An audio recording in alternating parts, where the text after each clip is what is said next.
Today we will tell you about Flotskaya Street. Surely you're thinking, what's there to tell? Solid barracks. But the barracks are worth it. You'll see.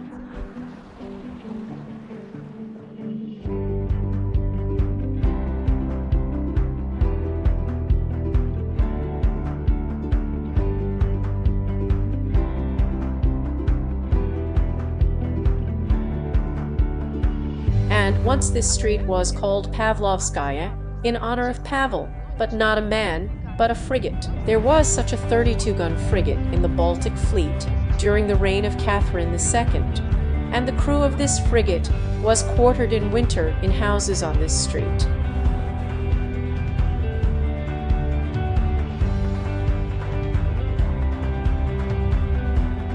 In 1785th year, according to the project of architect Mikhail Nikolaevich Vashnikov, a large-scale construction of 5 three-story servants' wings began here at that time, quote, on the Dutch image of brick, not smeared on the outside. Ah, beauty! Within 3 years, a seemingly unpretentious architectural complex of buildings was formed here. But for the end of the 18th century, it was the most exemplary military town in Russia. It was inhabited by the Navy and Admiralty lower ranks of the Maritime Department. Later, in 1796th year, the 6th Ministry building was built according to the same project, but under the direction of architect Vasily Ivanovich Bazanov. He paid a lot of attention to this construction.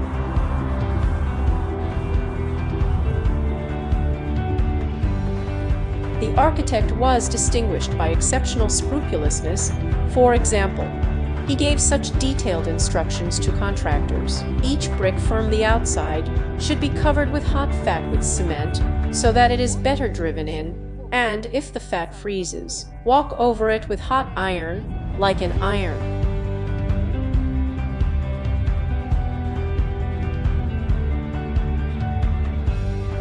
The 5th, 6th and then the 4th Corps were assigned to the Naval Hospital.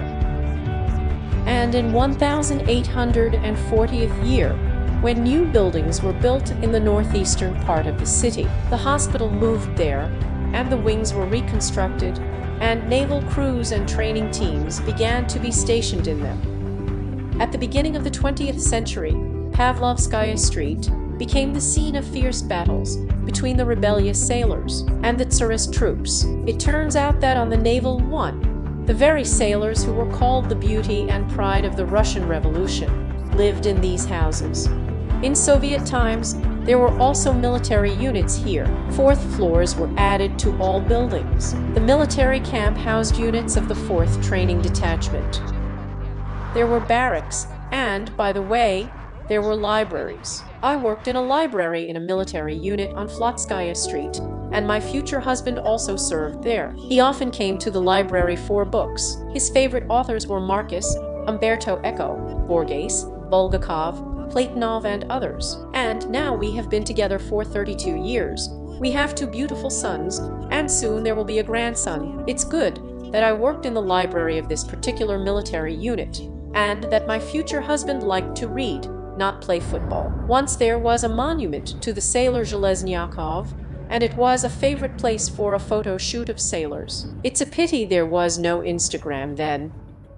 Now all these buildings are being destroyed. It's very sad, but we are sure that in the near future someone will take up their restoration.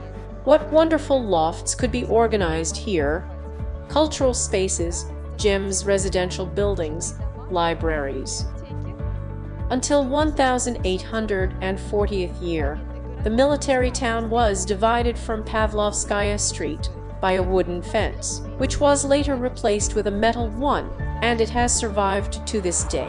These gates are interesting. Please note that they do not correspond to the general style of the fence, and all the other gates on Flotskaya Street are made differently. And the thing is that they were moved here from the summer garden.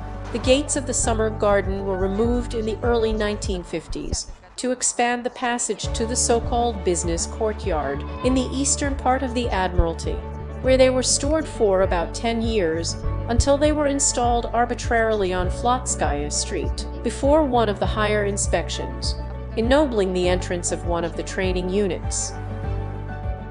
Look at what the gates of the summer garden on Petrovskaya Street look like now. There are two gates preserved here, exactly like the gates on Flotskaya Street, except for the lanterns, which are no longer on Flotskaya.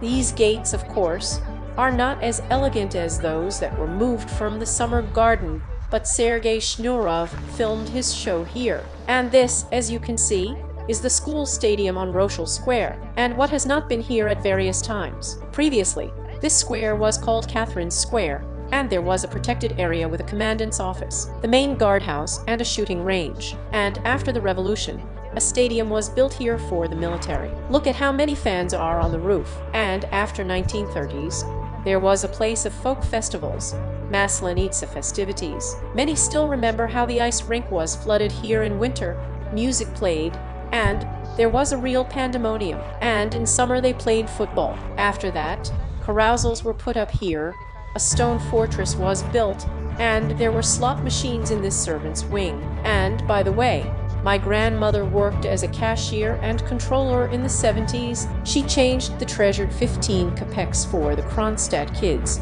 for the vending machines. Also, many people remember about a circus with motorcyclists and even a racetrack. And for a while, there was a skate playground, and now the students of the 423rd school are engaged in physical education here. We are standing at the intersection of Flotskaya and Vostonia streets, and behind me is a monument to the submariners of the Baltic, installed on the 9th of May of the 2000th year. It is made of the fencing of the conning tower of the submarine S-156. Otherwise, this boat was called Komsomolets of Kazakhstan.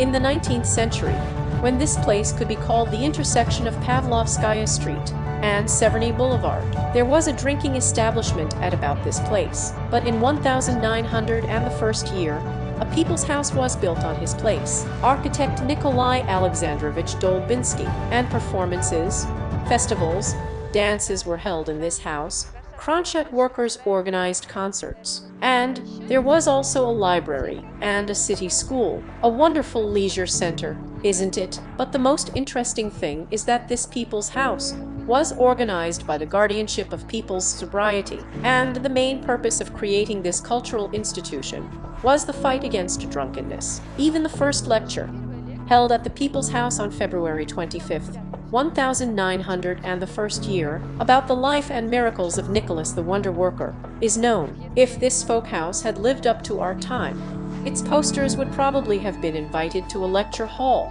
co-working, workshop, and public talk. And if we go a little further with you, we will get to the Children's Library, which is our headquarters. It is located on the first floor of a residential building. It was built in 1974 year, and already initially a children's library was designed in it. Alexei Yakovlevich Pavlov's brigade built this house. An article from the newspaper Rabichi Kronstadt says that he is young, energetic, and his brigade has been repeatedly awarded a passing pennant. Look, this is an experienced carpenter, communist Anatoly Valentinovich Gurov, and this is Lyubov Yakovlevna Popova, a Komsomol member, a bricklayer of the 3rd category, and there is also a plasterer, an electric welder, and a foreman. And now we have no idea who works on our construction sites. The design of the library provided many innovations for that time.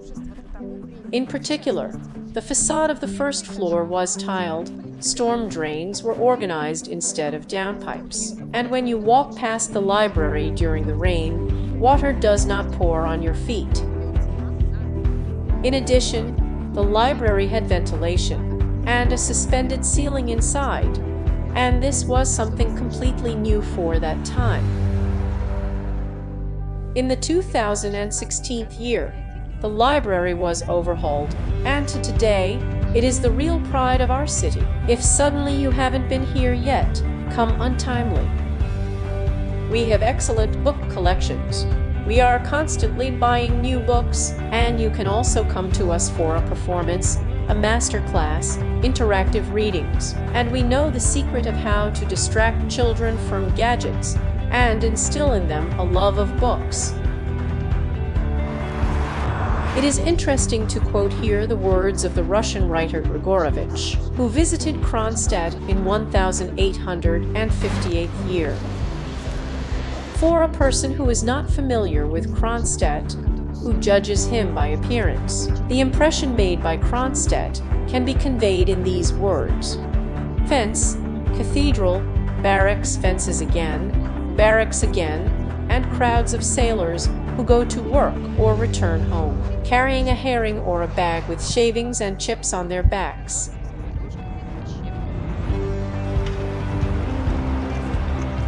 Look at the house number 21 on Flotskaya Street, and the beginning of the 20th century, a photo studio called Russian Photography by G.I. Burov was located in the house number 21 on Pavlovskaya Street, and thanks to this particular photo, which has been preserved in the family archives, we learned about this fact. House number 27, a building of the second quarter of the 19th century, it belonged to the Maritime Department. In 1916, the house housed a ribbon workshop, a tailor's workshop, a wine glass workshop, well, just a whole fashion house. And in 1923 year, there was an orphanage named after Korolenko. And even in the pre-war, post-war period, and until the end of the 70s, there was a printing house and an editorial office of the newspaper Krasny Kronstadt. Vladimir Cathedral closes the prospects of Flotskaya Street and is its dominant. It is a pity that he is in the woods now,